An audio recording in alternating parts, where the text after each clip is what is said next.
藤子です。今日はスナップエンドウでなんとなく天ぷらが作りたくなったので、これからスナップエンドウの天ぷらを作っていこうと思います。まずはスナップエンドウの筋取りをしようと思います。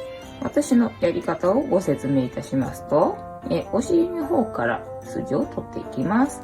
こちらの出っ張りをつまんで上に引き上げ、で、この頭のところを折って、あまり今日は筋がないのかな？一歩行ってみようかね。こう引き上げ、で、頭を取って、今度はお尻の方に一周する感じです。こんな感じで私は筋を取っております。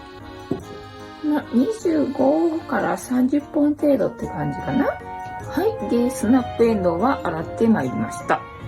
鍋に油を1センチ程度入れまして、火にかけております。薄力粉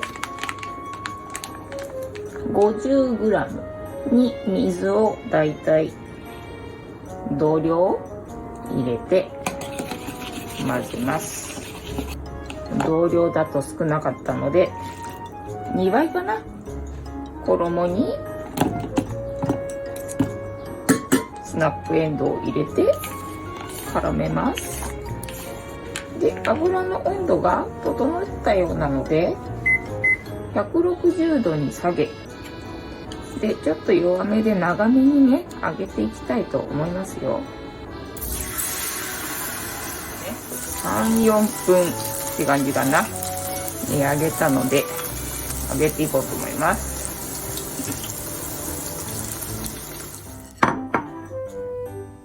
ちょいと横着しすぎたね。全部いっぺんに入れちゃうと、そりゃくっつくよね。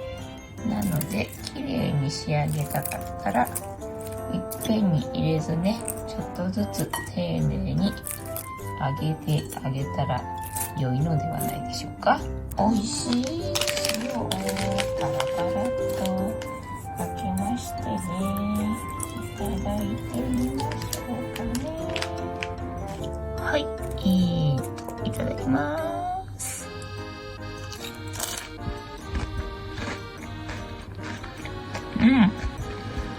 うまいけど、スナップエンドウって言われなきゃわかんない感じ。